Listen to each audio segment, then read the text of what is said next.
Hello student, I am Sonam. Welcome back to my YouTube channel Apna Vidyalaya. अगर आप सभी लोग क्लास 10th और 12th के स्टूडेंट हो और आप लोग इस बार बोर्ड एग्जाम देंगे तो आपके लिए वीडियो बहुत ही मोस्ट इंपॉर्टेंट है, क्योंकि इस वीडियो में हम आप सभी को प्रदेश टॉपर जो होते हैं, बोर्ड की टॉपर, ठीक है, उनकी जो बोर्ड की असली बिल्कुल रियल कॉपी, उस कॉपी को इस वीडियो में बिल्कुल लाइव प्रूफ के साथ यहाँ पे दिखाने वाले हैं, ठीक है। और आप सभी लोग के लिए वीडियो बहुत इंपॉर्टेंट है। जितने भी बच्चे यानी एग्जाम से पहले इस पे पूरे वीडियो को देख लेते हैं, ठीक है, वो बहुत ही लकी, उनके लिए वीडियो बिल्कुल वरदान सिद्ध होगा। ये बहुत ही यूजफुल वीडियो है, ठीक है, आप सभी बच्चों के लिए, जितने भी बच्चे इस बार बोर्ड परीक्षा देने वाले हैं। और यहाँ पे देखिए, आप सभी लोग देख सकते हो कि हमारे पास बोर्ड एग्जाम की कई कॉपियां हैं, ठीक है, जो कि बोर्ड की रियल कॉपी है। कोई कॉपी में आप लोग देख सकते हो कि 100 में 99 नंबर है, किसी में 100 में 97, किसी में 100 में 100 अंक है, किसी में 70 में 70, और इस तरीके से 100 में 98, 95, इस तरीके से जो है अलग अलग नंबर मिला हुआ है इन सभी जो है बच्चों की टॉपर वाली कॉपियों में, ठीक है। तो आखिरकार इन कॉपियों में जो बोर्ड की कॉपी चेक करने वाले एग्जामिनर होते हैं, जो टीचर होते हैं, वो इतने भर भर के नंबर कैसे दे दिए, क्यों दे दिए, ठीक है।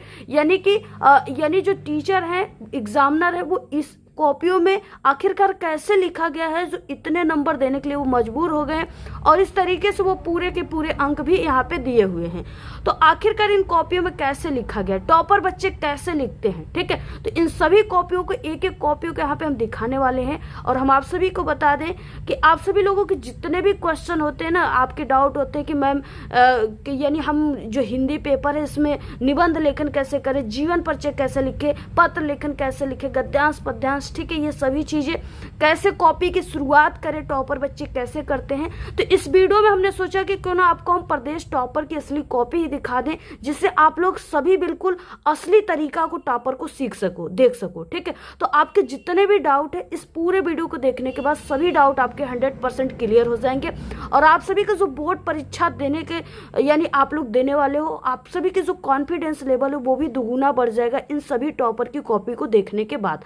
और हम आपको बता दें, ये सभी कॉपियां जो बोर्ड की है, ये आपको पूरे यूट्यूब पर कहीं पर भी नहीं मिलेगी, क्योंकि ये कॉपी सिर्फ एक टीचर के पास होता है, एग्जामिनर के पास होता है, जो बोर्ड की कॉपी चेक करते हैं। और हम खुद पिछले 6 सालों से बोर्ड एग्जाम की कॉपी चेक कर रहे हैं, यानी एग्जामिनर है, टीचर है, तो इसलिए ये कॉपी सिर्फ हमारे यूट्यूब चैनल पर आपको देखने को मिलेगा, ठीक है। ये कॉपी सिर्फ हम ही आपको दिखा सकते हैं, क्योंकि जो बोर्ड की कॉपी चेक करते हैं वही टीचर को ये कॉपी जो है दिया जाता है, वही इसको ला सकते हैं, ठीक है। तो हम आप सभी को ये पूरी कॉपियां बहुत ही अच्छे तरीके से दिखाने वाले हैं, ठीक है, कि बच्चे जो है किस तरीके से टॉपर बच्चे लिखते हैं, आपको कैसे लिखना है इस बार। तो आप सभी लोग सबसे पहले इस वीडियो को लाइक कर दीजिए, चैनल पर नए तो चैनल को सब्सक्राइब करके बेल आइकन को जरूर प्रेस कर दीजिए। और आप लोग इस पूरे वीडियो को अपने सभी दोस्तों में जरूर शेयर कीजिएगा, ठीक है। और देखिए, सबसे पहले यहाँ पे हमारे पास बोर्ड परीक्षा का, बोर्ड का बिल्कुल रियल बोर्ड की यहाँ पे पेपर है, ठीक है। इसमें किस तरह से क्वेश्चन है, बच्चे ने किस तरीके से इसका आंसर लिखा है। और यहाँ पे देखिए, हमारे पास जो कई कॉपियां हैं, इसमें से हम आपको ये जो 100 में 99 वाली कॉपी है, इस कॉपी को हम आप सभी को दिखाएंगे कि आखिरकार इन कॉपी में कैसे लिखा गया है, जिससे इनको 100 में 99 मिले, और एक नंबर जो कटा है तो वो कहाँ पे कटा है, ठीक है। ये सभी चीजें दिखाने वाले। तो सबसे पहले 100 में 99 वाली कॉपी को दिखाएंगे, उसके बाद हम आपको और भी जो कॉपी उसको दिखाएंगे। तो देखिए, ये है आप सभी का क्लास 10th और 12th का बोर्ड का बिल्कुल रियल कॉपी। यही कॉपी आपको बोर्ड परीक्षा में मिलेगा। तो इस कॉपी की सबसे पहले आपको ये फ्रंट पेज को भरना होता है। इसमें आप सभी को रोल नंबर, अंकों में, शब्दों में, ठीक है, विषय, डेट वगैरह सभी चीजें आप सभी को इसमें भरना होता है। इसको भरते समय कहीं पर भी मिस्टेक नहीं करनी है। और ये बच्चे जो है ये A+B+C कॉपी ले रखे, आखिरकार इन्होंने कैसे लिखा है, कितना लिखा है किसी भी क्वेश्चन का आंसर, जो कि इनको इतनी कॉपियां लेने की आवश्यकता पड़ी, ठीक है। तो ये सभी चीजें हम आपको दिखाने वाले हैं। तो देखिए, सबसे पहले जो आपका ये पेपर है ना, इस पेपर में सबसे पहले इस तरीके से ऑब्जेक्टिव क्वेश्चन दिया होता है। और इस ऑब्जेक्टिव क्वेश्चन का आंसर जो है कॉपी पर नहीं लिखना होता, OMR शीट पे लिखना होता है। 20 ऑब्जेक्टिव क्वेश्चन टोटल रहते हैं। तो इसका आंसर जो है यानी कि OMR शीट पे लिखा गया है, और जो कि टीचर के द्वारा नहीं चेक होता, वो कंप्यूटर के द्वारा चेक होता है। तो वो चीजें तो कंप्यूटर से चेक होगी। बाकी इसमें लिखने वाला जो क्वेश्चन है वो देखिए कहाँ से स्टार्ट हो रहा है, ठीक है। और यहाँ पे देखिए, जैसे ये कॉपी है ना, इसकी आप लोग ऐसे ये पेज को पलटेंगे तो आपको यहाँ पे जो पेज आता है, इसी जगह से आपको लिखना स्टार्ट करना है। और टॉपर बच्चे ने भी इसी जगह से लिखना स्टार्ट किए हैं। अब देखिए कैसे लिखा इन्होंने, जिससे कारण इनको इतने नंबर मिले। तो यहाँ पे देखिए, क्वेश्चन यहाँ से स्टार्ट होता है यहाँ से खंड ब वर्णनात्मक प्रश्न है और यहाँ पे 6 नंबर वाला ये टोटल क्वेश्चन है। इसमें देखिए क्या है कि सबसे पहले इन्होंने लिखा किस तरीके से है, ठीक है, स्टार्ट कैसे किया है लिखना। तो यहाँ पे 21 नंबर का क्वेश्चन आता है, 20 ऑब्जेक्टिव क्वेश्चन। इस समाप्त होने के बाद यहाँ पे देखिए क्वेश्चन नंबर 21 से निम्नलिखित गद्यांश पे आधारित दिए गए प्रश्नों के उत्तर आप सभी को लिखना है। यहाँ पे गद्यांश दिया है, इसके बाद नीचे इसके 3 इसी से रिलेटेड क्वेश्चन दिए हुए जो कि 2-2 नंबर के हैं। अब इसका आंसर किस तरीके से टॉपर बच्चे ने लिखा है, देखिए यहाँ पे सबसे पहले क्या है कि इन्होंने लिखने का जो इनकी तरीका है ना, तौर तरीका, वो बहुत ही परफेक्ट है, क्योंकि इन्होंने डायरेक्टली यहाँ से आंसर लिखना नहीं स्टार्ट किया है। इन्होंने पहले जो चीजें हैं उसको लिखा है, जैसे यहाँ पे खंड ब लिखा है, वर्णनात्मक प्रश्न। यहाँ पे क्या है कि इन्होंने क्वेश्चन नंबर डाला है, यहाँ पे प्रश्नोत्तर संख्या 21। देखिए बहुत सारे बच्चे होते हैं जो इस तरीके से आंसर लिखना स्टार्ट कर देते हैं। आप लोग आंसर चाहे जितना अच्छे तरीके से क्यों ना लिखो, लेकिन जब तक ये क्वेश्चन नंबर नहीं डालेंगे तब तक टीचर को ये पता नहीं चलेगा कि आप लोग जो आंसर लिखे हो वो किस क्वेश्चन नंबर का है, ठीक है। तो ये चीजें लिखना बहुत जरूरी है, प्रश्नोत्तर संख्या 21। और उसके बाद देखिए इसमें क्या होता है ना कि 2 गद्यांश दिया होता है, पहला ये गद्यांश है और उसके बाद दूसरा गद्यांश यहाँ से स्टार्ट हो रहा है ये। तो इसमें से दोनों में से किसी एक को करना होता है, ठीक है। तो आप लोग किसके आंसर को लिखे हो इसके टीचर देखते ही ये पहचान, जिसके लिए आपको संकेत लिखना होता है, कुछ हिंट्स यानी कि आपको लिखना होता है। जैसे यहाँ पे गद्य लिखा गया है, ठीक है, और वहाँ पे संकेत भी आप लोग लिख सकते हो। तो ये गद्यांश है तो यहाँ पे गद्य लिखा गया है। इसमें आगे की 2 वर्ड यानी यह एक नैतिक और डैश डैश आवश्यक हो गया है, लास्ट के आगे के 3 वर्ड और डैश डैश लास्ट के 3 वर्ड आपको लिखना होता है। यह एक नैतिक डैश डैश आवश्यक हो गया, इस तरीके से लिखना आपको। इसमें देखिए सबसे पहला क्वेश्चन दिया है कि उपयुक्त गद्यांश का आपको संदर्भ लिखना है, ठीक है। संदर्भ देखिए सबसे पहले कैसे लिखना है, यहाँ पे देखिए क्वेश्चन नंबर पहला इस तरीके से लिख करके यहाँ पे संदर्भ हेडिंग डाला गया है, ठीक है, जो बहुत ही परफेक्ट तरीका है, क्योंकि ये हेडिंग डालकर लिखना ना बहुत अच्छा होता है। तो यहाँ पे देखिए कैसे इसमें लिखा गया गद्यांश के संदर्भ को। प्रस्तुत गद्यांश हमारी पाठ्य पुस्तक हिंदी के गद्य खंड में संकलित भारतीय संस्कृति नामक पाठ से लिया गया। इस पाठ के लेखक डॉक्टर राजेंद्र प्रसाद जी हैं।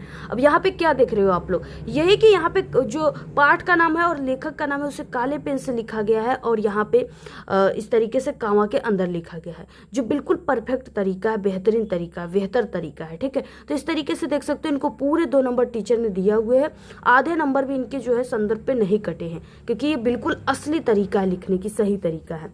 और इसके बाद देखिए अगला क्वेश्चन यहाँ पे है 2 नंबर, रेखांकित अंश की व्याख्या। यहाँ से यहाँ तक की आपको व्याख्या करनी होती है, जिसके नीचे इस तरीके से काली वाली लाइन है ना, ब्लैक अंडरलाइन है, सिर्फ उसी का आपको व्याख्या करना है यहाँ से यहाँ तक।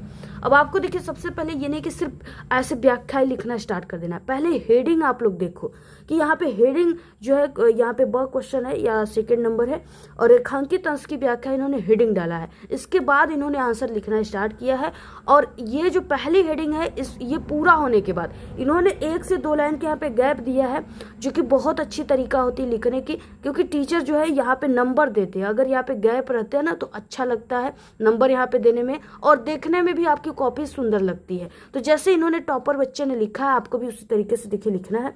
रेखांकित अंश की व्याख्या हेडिंग डालकर। प्रस्तुत गद्यांश में लेखक कहते हैं कि हमारे देश में प्राचीन काल से ही नैतिक और आध्यात्मिक स्रोत प्रवाहित होता आया है और उस प्रवाह को हमने अपने बीच साकार रूप से चलते फिरते हंसते रोते भी देखा है और उस प्रवाह ने हमें अमृत की याद दिला करके, ठीक है। इसके बाद यहाँ पे देखिए लिखा गया है अगले पेज पे, दिला करके हमारे मृत प्राय शरीर में नई ऊर्जा का संचार भी किया है। तो इस तरीके से इन्होंने लिखा, जो बिल्कुल सही और सटीक आंसर है, जिसके कारण इनको पूरे 2 नंबर मिले, आधे नंबर भी इनके नहीं कटे। देखिए क्वेश्चन है कि मानव मात्र के लिए क्या अत्यंत आवश्यक हो गया है। तो देखिए बच्चे ने कैसे लिखा है यहाँ पे क्वेश्चन, यहाँ पे सत्य एवं अहिंसा आज मानव मात्र के लिए अत्यंत आवश्यक हो गया है, जो बिल्कुल यहाँ पे सही और सटीक आंसर है। ज्यादा आपको बढ़ा चढ़ा कर नहीं लिखना होता है, ठीक है, क्योंकि देखिए क्या होता है कि आपके पहले पेज को देखकर ना टीचर खुश होते हैं। First impression is the last impression. और आप सभी का ये नहीं कि ये 2 नंबर का आपका जो है संदर्भ था, 2 नंबर का रेखांकित अंश की व्याख्या था, जो आप लोगों ने इतना लिखा, यानी रेखांकित अंश की व्याख्या ज्यादा लिखी हो ना आप लोग, लाइन में लिखा गया इस पे, तो क्या है अब आप लोग सोचोगे कि 2 नंबर वाला जो लास्ट क्वेश्चन है उसको भी हम आधा पेज में लिखे, तो ये मायने नहीं रखता है, क्योंकि आप सभी का सही और सटीक आंसर होना चाहिए। आप सभी की क्वालिटी मैटर करती, क्वांटिटी मैटर नहीं करती एग्जाम में, ठीक है। तो यहाँ पे देखिए इस तरीके से इन्होंने लिखा है, जिसके कारण इनको पूरे 2 नंबर मिले हैं और किसी भी क्वेश्चन पे यहाँ तक के नंबर नहीं कटे, पूरे 6 नंबर मिल गए, आधे नंबर भी इनके जो है गद्यांश पे नहीं कटा। उसके बाद बाद देखिए अब यहाँ पे बच्चे ने लिखने की कोशिश किया प्रश्नोत्तर संख्या 22, लेकिन क्या है कि इस तरीके से यहाँ पे जगह बहुत कम था। तो फिर बच्चे के मन में विचार आया कि क्यों ना एक नए पेज से इसको स्टार्ट करते हैं। तो इस 22 नंबर के क्वेश्चन को इन्होंने यहाँ से स्टार्ट किया है। यहाँ पे प्रश्नोत्तर संख्या 22 को इन्होंने यहाँ से लिखना स्टार्ट किया, ठीक है। और हाँ, अगर आप सभी के कॉपी में जो है इतना लिखे हो और इतना पेज बचा है ना, तो आप लोग एक नए क्वेश्चन का स्टार्ट एक नए पेज से ही कीजिए, वो बेहतर रहता है, जैसे ये टॉपर बच्चे ने किया है, प्रदेश टॉपर ने, ठीक है। अब यहाँ पे देखिए क्या है, अगला क्वेश्चन यहाँ से स्टार्ट होता है। क्वेश्चन नंबर 22 है। यहाँ पे क्वेश्चन नंबर 22 देखिए है, यहाँ से क्वेश्चन स्टार्ट होता है। बाकी ये क्वेश्चन तो अथवा में था। यहाँ पे कि निम्नांकित पद्यांशों में से किसी एक पद्यांश की संदर्भ सहित व्याख्या कीजिए तथा काव्य संदर्भ भी स्पष्ट कीजिए। ये आपका 6 नंबर का क्वेश्चन है।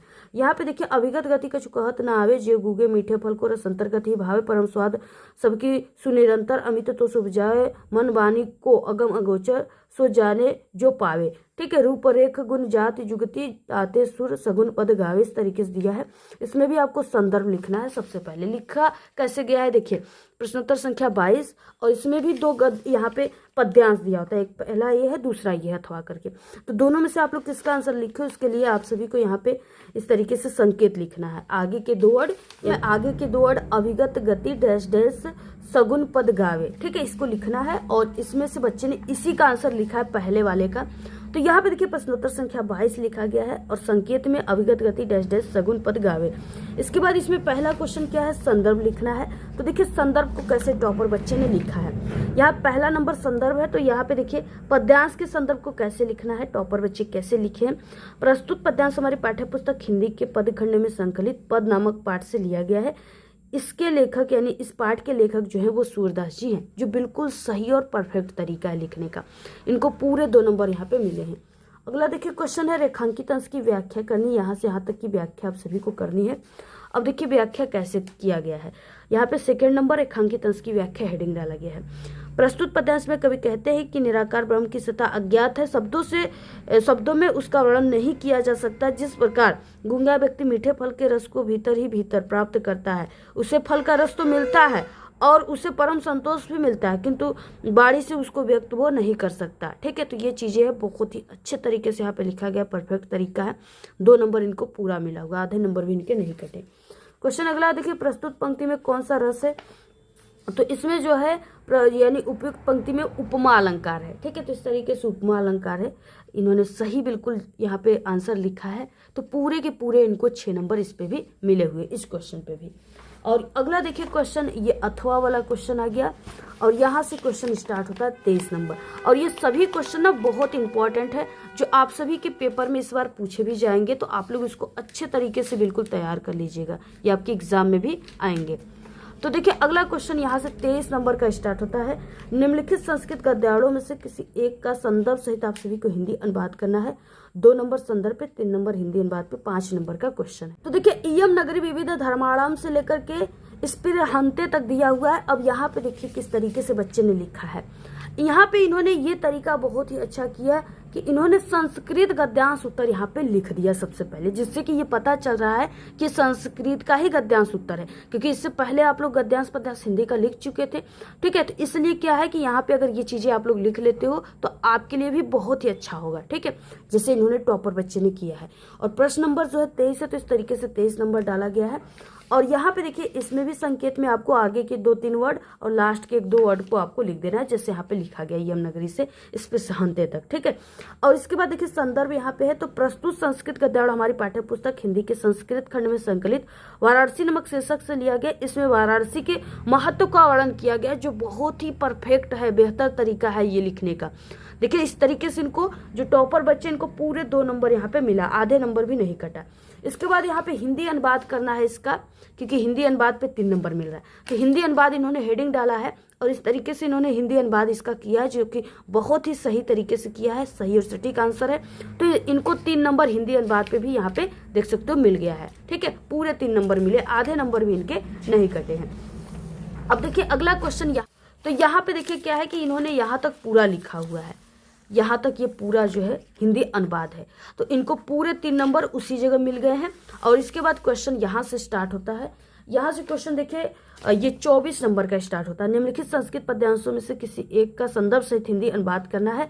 2 नंबर संदर्भ पे, 3 नंबर हिंदी अनुवाद पे, 5 नंबर का क्वेश्चन है। तो यहाँ पे मरणम मंगलम वाला और मानव हित्वा वाला दिया हुआ है, ठीक है। और इन्होंने जो है, बच्चे ने यहाँ पे मरणम मंगलम जो है इसी को लिखा है। यहाँ पे संस्कृत पद्यांश उत्तर प्रश्नोत्तर संख्या 24 हो जाएगा। संकेत में यहाँ पे मरणम मंगलम डैश डैश केन मियते तक दिया हुआ है। इसमें संदर्भ देखिए कैसे लिखा गया है। प्रस्तुत संस्कृत श्लोक हमारी पाठ्य पुस्तक हिंदी के संस्कृत पदखंड में संकलित वाराणसी नामक पाठ से लिया गया है। इसमें वाराणसी की पवित्र ख्याति का वर्णन किया गया है, ठीक है, जो बहुत ही सही आंसर है। 2 नंबर इस पे मिले हैं। हिंदी अनुवाद देखिए इन्होंने किया है, जो कि 3 नंबर इनको हिंदी अनुवाद पे मिला है, जो कि बिल्कुल सही और सटीक आंसर है, इसलिए इनको पूरे 3 नंबर दे दिया गया है। क्वेश्चन नंबर 25 से स्टार्ट होता है। अपने पठित खंड काव्य के आधार पर निम्नलिखित प्रश्नों में से किसी एक का उत्तर देना है। ये 3 नंबर का क्वेश्चन होता है, ठीक है। यहाँ पे देखिए कई दिया है, जैसे मुक्ति दूत है, ज्योति जवाहर खंड का, मेवाड़ मुकुट, अग्र पूजा है, मातृभूमि, कर्ण, कर्णवीर, तुमुल, इस तरीके से कई दिया हुआ है, ठीक है। इसमें से क्या है कि आपको किसी एक का ही आंसर लिखना होता है, और ये जिला वाइज होता है, जिले के हिसाब से ही आपको इसके आंसर को लिखना होता है। और देखिए टॉपर बच्चे जो है यहाँ पे लिखे हुए हैं प्रश्नोत्तर संख्या 25, और ज्योति जवाहर खंड काव्य जो है इस पे इन्होंने लिखा है। यानी यहाँ पे जो ज्योति जवाहर दिया हुआ है, ज्योति जवाहर खंड काव्य की कथा वस्तु संक्षेप में लिखिए, या तो ज्योति जवाहर खंड काव्य के आधार पर जवाहरलाल नेहरू का चरित्र चित्रण कीजिए। तो इन्होंने जवाहरलाल नेहरू का चरित्र चित्रण ही किया है। तो प्रश्नोत्तर संख्या 25 और ज्योति जवाहर खंड काव्य, यानी जिस खंड काव्य का आप लोग लिख रहे हो इसका यहाँ पे नाम लिखिए। और उसके बाद देखिए यहाँ पे आप लोग को सबसे इंपॉर्टेंट चीज़ ये है जो यहाँ पे लिखा गया है, टॉपर बच्चे ने लिखा है कि यहाँ पे यानी उसके रचयिता और उसके नायक का नाम जरूर लिखना है। तो श्री देवी प्रसाद शुक्ल राही के द्वारा रचित ज्योति जवाहर खंड काव्य के नायक पंडित जवाहरलाल नेहरू हैं, ठीक है। ये चीज़ें आपको जरूर 2 लाइन लिख देना है।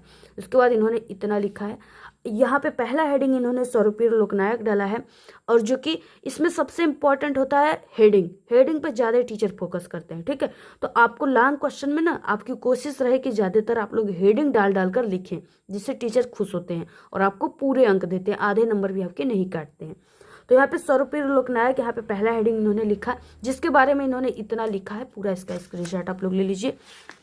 इन्होंने लिखा है विश्व शांति के पक्ष पोषक, ठीक है। इसके बारे में यहाँ पे इन्होंने लिखा है, उसके बाद 1 से 2 लाइन की गैप दिया। अगला हेडिंग फिर से इन्होंने नवराष्ट्र के निर्माता डाला है, जो कि यहाँ पे इसके बारे में लिखा बहुत ही सही, यहाँ पे लिखने की तरीका बहुत ही परफेक्ट है, आंसर भी सभी बिल्कुल सही और सटीक है।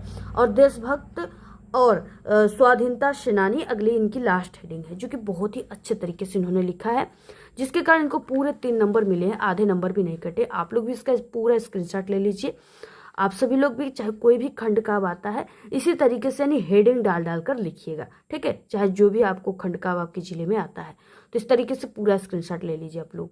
अगला देखिए क्वेश्चन नंबर 26 का क है, दिए गए लेखकों में से किसी एक लेखक का जीवन परिचय देते हुए उनकी एक प्रमुख रचना का उल्लेख कीजिए। 3 नंबर जीवन परिचय पर, 2 नंबर रचना पर, 5 नंबर का क्वेश्चन है। और इन्होंने रामधारी सिंह दिनकर पे लिखा हुआ है। तो यहाँ पे देखिए आचार्य रामचंद्र शुक्ल, रामधारी सिंह दिनकर, जयशंकर प्रसाद। तो इन्हें 2nd नंबर जो है रामधारी सिंह दिनकर, इन्होंने रामधारी सिंह दिनकर पे लिखा है, जो आपके क्लास 10 और 12th हिंदी के पेपर के लिए सबसे इंपॉर्टेंट ये जो है जीवन परिचय, ठीक है। तो लिखा कैसे गया है, सबसे पहले देखिए क्वेश्चन नंबर यहाँ पे 26 नंबर का क्वेश्चन है। तो यहाँ पे देखिए सबसे पहले इन्होंने प्रश्नोत्तर संख्या 26 का क लिखा है, और जिस पे आपको लिखना है उनका नाम यहाँ पे आपको लिखना है रामधारी सिंह दिनकर, ठीक है, जो कि बहुत ही अच्छे तरीके से लिखा गया है। संक्षिप्त परिचय, और यहाँ पे क्या है, इस तरीके से आपको बॉक्स बनाकर लिखना है। देखिए ये टॉपर की तरीका होता है। आप लोग कहते हो कि हमने सभी कॉपी के हिंदी के कॉपी पे बहुत ही अच्छे तरीके से लिखा, पूरे क्वेश्चन का आंसर लिखा है, लेकिन फिर भी हमारे हिंदी में नंबर कम क्यों आ गए? तो कम इसलिए आते हैं क्योंकि आप टॉपर की तरीके से नहीं लिखते हो, और टॉपर बच्चे जो होते हैं उनको तरीका पता होता है, वो तरीके से लिखते हैं, जिसके कारण उनका आधा नंबर अगर टीचर चाहे भी कि काट ले तो भी नहीं काटेता है, ठीक है, क्योंकि उनके लिखने की जो तरीका है वो उनको नंबर देने में मजबूर कर देती है। तो इस तरीके से देखिए आपको ये बॉक्स बनाकर लिखना होता है, जैसे इन्होंने लिखा है। इसमें आपको नाम रामधारी सिंह दिनकर, जन्म यहाँ पे 30 सितंबर 1908 ईस्वी को, ठीक है, जन्म स्थान मुंगेर जिला बिहार, पिता का नाम रवि सिंह, माता का नाम मनरूप देवी, रचनाएं उर्वशी रश्मि रथी, मृत्यु यहाँ पे इनकी 24 अप्रैल जो है 74 ईस्वी को हो गया। ठीक है, अब ये चीज़ें जो है आप सभी को इसको यानी बॉक्स में काले पेन से बॉक्स बना लेनी है। इस तरीके से आपको इसको काला और इसको नीले पेन से लिखनी है।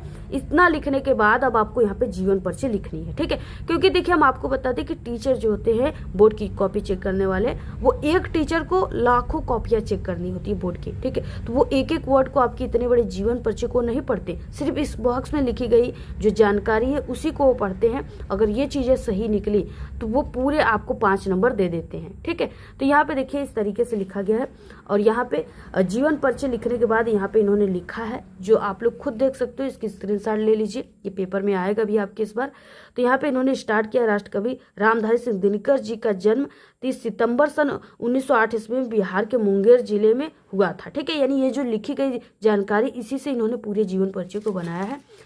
और यहाँ तक इन्होंने जीवन परिचय लिखा है और उसके बाद इनकी रचनाओं को भी लिखना है, क्योंकि 2 नंबर रचनाओं पर मिल रहे हैं। तो इन्होंने यहाँ पे रचनाओं को देखिए बहुत ही अच्छे तरीके से लिखा। रामधारी सिंह दिनकर की प्रमुख रचनाओं के बाद यहाँ पे इन्होंने जो भी रचना है उसको लिख दिया है। ठीक है, 5 नंबर इनको पूरे मिल गए, आधे नंबर भी जीवन परिचय पर नहीं कटे हैं।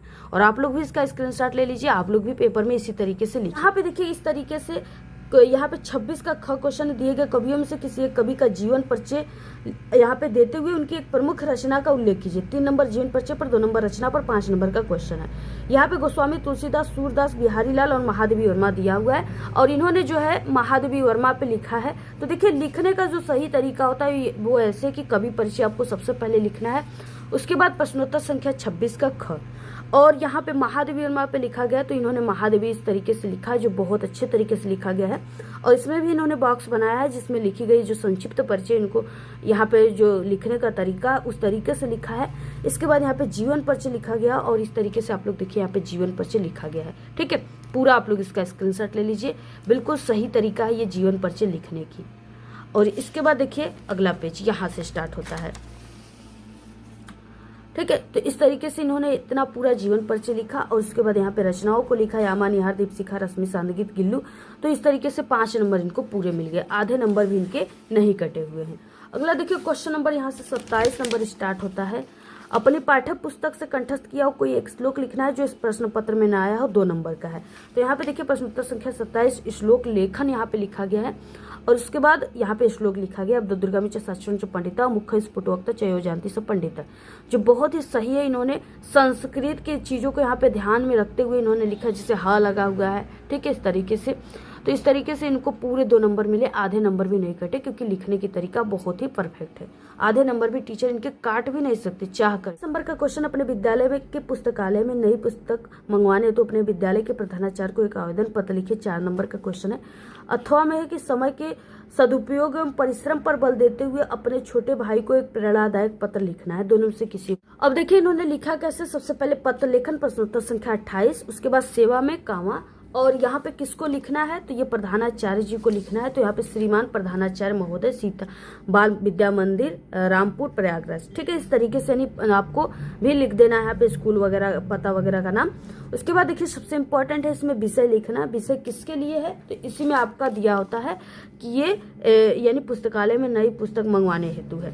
तो यहाँ पे देखिए पुस्तकालय में नई पुस्तक मंगवाने हेतु महोदय कामा, इसके बाद यहाँ से लिखा गया है, जो बहुत ही अच्छा तरीका है इनका लिखने का। इसमें सिर्फ आपके पत्र लेखन करने का स्ट्रक्चर को टीचर देखते हैं और आपको नंबर दे देते हैं। ठीक है, तो इसकी इनकी जो एक स्ट्रक्चर है वो बहुत ही परफेक्ट है, जो कि टॉपर की तरह लिखने की अच्छी तरीके से इन्होंने लिखा है। सेवा में कामा, इसके बाद इसको लिखा है, विषय लिखे महोदय। इस तरीके से आप सभी को महोदय कामा यहाँ पे लिखने के बाद इस तरीके से देखिए सभी ने निवेदन ऐसे स्टार्ट करना होता है, ऐसे पूरा लिखना होता है। और यहाँ पे अतः जो चीजें वो यहाँ से नहीं यहाँ से लिखा गया है, जो बहुत अच्छा है, इसको टीचर ज्यादा फोकस करते हैं। और यहाँ पे धन्यवाद काले पेन से दिनांक वगैरह लिखा गया है। भवदी नाम नहीं लिखना होता एग्जाम में, क ख ग लिख दीजिए। क्लास 10वीं यानी जिस क्लास में हो उस क्लास का आपको यहाँ पे लिख देना है। ठीक है, और रोल नंबर भी चाहो तो नीचे लिख सकते हैं। तो इस तरीके से देखिए बहुत अच्छा तरीका है और ये बहुत इंपॉर्टेंट पेपर में आएगा भी, आपके क्लास 10th और 12th हिंदी के पेपर में। इसको आप लोग पूरा तैयार कर लीजिएगा, इसी तरीके से आप लोग लिखिएगा। ठीक है, आप लोग देख सकते हो बहुत अच्छे तरीके से इन्होंने लिखा है, जिसके कारण इनको पूरे 4 नंबर मिले, आधे नंबर भी इनके नहीं कटे। यहाँ पे देखिए क्वेश्चन नंबर इस तरीके से 29 नंबर है। निम्नलिखित प्रश्नों में से किन्हीं 2 प्रश्नों का उत्तर संस्कृत में दीजिए, 1-1 नंबर का है। और देखिए यहाँ पे बच्चों ने प्रश्नोत्तर संख्या 29 लिखा है और यहाँ पे दूसरे और चौथे का इन्होंने आंसर लिखा है।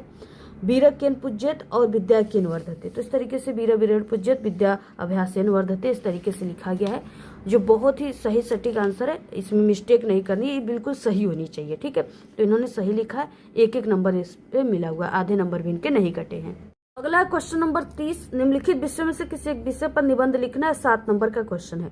बेरोजगारी की समस्या और समाधान, पर्यावरण प्रदूषण की समस्या और समाधान, भारत में आतंकवाद की समस्या और समाधान, देश प्रेम। ठीक है, इस तरीके से लिखा गया है और इन्होंने जो है पर्यावरण प्रदूषण पे ही लिखा है। तो यहाँ पे निबंध लेखन प्रश्नोत्तर संख्या 30 पर्यावरण प्रदूषण। और सबसे इम्पोर्टेंट चीज है कि इन्होंने जो है इस तरीके से हिंदी कोटेशन से स्टार्ट किया है, जो कि निबंध लेखन में 4 चांद लगा देता है। अगर टीचर आधा नंबर काटना भी चाहेंगे तो इस चीज को देखकर वो नहीं काटेंगे, क्योंकि वो समझ जाएंगे कि ये बिल्कुल टॉपर बच्चा है। तो इन्होंने देखिए पर्यावरण की रक्षा, भविष्य की सुरक्षा, पर्यावरण को बचाओ, पेड़ पौधे लगाओ, इस तरीके से लिखा है, जो बहुत अच्छा इन्होंने लिखा है हिंदी कोटेशन। और इसमें सबसे पहले रूपरेखा हेडिंग रहता है, उसमें आपको जो है पूरे, यानी ये जो आप लोग निबंध लेखन बनाओगे ना, इसके अंतर्गत जितने भी हेडिंग का यूज करोगे वही चीजें आपको रूपरेखा में लिखना होता है। तो प्रस्तावना, प्रदूषण का अर्थ, प्रदूषण के प्रकार, प्रदूषण की समस्या, प्रदूषण को रोकने का उपाय, उपसंहार, यही चीजें होती है। अब इन्होंने एक एक हेडिंग को डाल करके इसके बारे में इस तरीके से लिखा है, जो इंपॉर्टेंट चीजों से काले पेन से लिखा है। तो आप लोग भी इसी तरीके से लिखिएगा, पूरा आप लोग इसका स्क्रीनशॉट ले लीजिए। ठीक है, और इस तरीके से देखिए इन्होंने यहाँ पे लिखा है प्रदूषण के प्रकार। ठीक है, और जो किस तरीके से लिखा गया है, और इसके बाद यहाँ पे एक एक प्रदूषण जो है उसको इस तरीके से हेडिंग डालकर लिखा गया है, जो बिल्कुल सही तरीका है। और यहाँ पे क्या है कि इन्होंने हिंदी कोटेशन का भी बीच बीच में यूज किया है। इसके बाद अगला हेडिंग जल प्रदूषण है, जो कि इसके बारे में यहाँ पे लिखा गया है, और यहाँ पे हिंदी कोटेशन का भी यूज किया गया है। ध्वनि प्रदूषण लिखा गया है अगला हेडिंग। ठीक है, और इसके बाद रासायनिक प्रदूषण लिखा गया है, जो कि इतना लिखा गया इसके बारे में। और प्रदूषण के कारण क्या है, इसको इन्होंने लिखा है, जो हिंदी कोटेशन का यूज किया है। और इससे ज्यादा परफेक्ट कोई निबंध लिख ही नहीं सकता, जो कि ये तरीका है ना, ये बिल्कुल परफेक्ट तरीका है टॉपर के। ठीक है, तो इस तरीके से देखिए इन्होंने लिखा है, यहाँ पे पूरा हिंदी कोटेशन का बीच बीच में इन्होंने यूज किया है, जिससे टीचर जो है हिंदी कोटेशन को देखकर इतना खुश हो जाएंगे कि आधे अंक भी आपके नहीं काटेंगे। प्रदूषण को रोकने का उपाय क्या है, इन्होंने लिखा है। देखिए इन्होंने जितना भी लिखा है हेडिंग का यूज करके लिखा है। ठीक है, जो कि बहुत अच्छा है। इनका जो है लिखावट जो है वो भी अच्छी है, और लिखने की जो तरीका वो भी बहुत परफेक्ट है। इसके बाद उपसंहार है, यहाँ पे इन्होंने उपसंहार को लिखा है, जो यहाँ तक है पूरा। इनको पूरे 7 नंबर मिले, आधे नंबर भी नहीं कटे हैं। तो देखिए इन्होंने इस तरीके से पूरा लिखा है। और ये जो पर्यावरण प्रदूषण है, ये आपके क्लास 10 और 12th हिंदी के पेपर में आने और सबसे इंपॉर्टेंट निबंध है। इसको आप लोग जरूर तैयार कर लीजिएगा, इस बार भी पूछा जाएगा। और देखिए यहाँ पे 7 नंबर पूरे मिले, आधे नंबर भी इनके नहीं कटे हैं। और अगर आप सभी लोग ये जो टॉपर की कॉपी इस तरीके से इस बार पूरे कॉपी को आप लोग भी हिंदी में लिखते हो, तो इस बार के टॉपर आप ही बन जाओगे। आपको भी पूरे अंक मिलेंगे, आधे नंबर भी नहीं कटेंगे। ठीक है, पूरा इसी तरीके से लिखना है। अगर आप सभी को इस कॉपी की पूरी पीडीएफ चाहिए तो टेलीग्राम चैनल को ज्वाइन कर लीजिए, लिंक इस वीडियो के डिस्क्रिप्शन बॉक्स में है। वहां पे हम आपको वायरल पेपर और इंपॉर्टेंट क्वेश्चन और इस कॉपी की पीडीएफ दे देंगे। और बाकी इसी तरीके से और भी सब्जेक्ट की टॉपर की कॉपी देखनी तो सभी सब्जेक्ट की चैनल पे अपलोड हो गई है। चैनल पे विजिट करके जरूर आप लोग देख लीजिए, प्लेलिस्ट से देखिए, इस वीडियो के लास्ट में एंड स्क्रीन लगा देंगे, वहां से भी देख लीजिएगा। ठीक है, और बाकी हिंदी की संपूर्ण तैयारी करा दी गई, वायरल पेपर भी सभी सब्जेक्ट के बता दिए गए हैं। अगर आप लोग नहीं देखे तो चैनल पे विजिट करके जरूर देखिए। और इसी तरीके से आपको पूरी कॉपी लिखना है, आपको पूरे 100 में 100 अंक मिलेंगे, आधे नंबर भी नहीं कटेंगे। इनके अगर एक आधे नंबर कट भी रहे हैं तो सिर्फ थोड़े बहुत हैंड राइटिंग पे कट रहे हैं। ठीक है, बाकी लिखने की तो तरीका बिल्कुल परफेक्ट है। तो इसी तरीके से आपको भी लिखना है। वीडियो कैसी लगी अच्छी अच्छी प्यारी प्यारी कमेंट कीजिए, वीडियो को ज्यादा से ज्यादा शेयर कीजिए। धन्यवाद।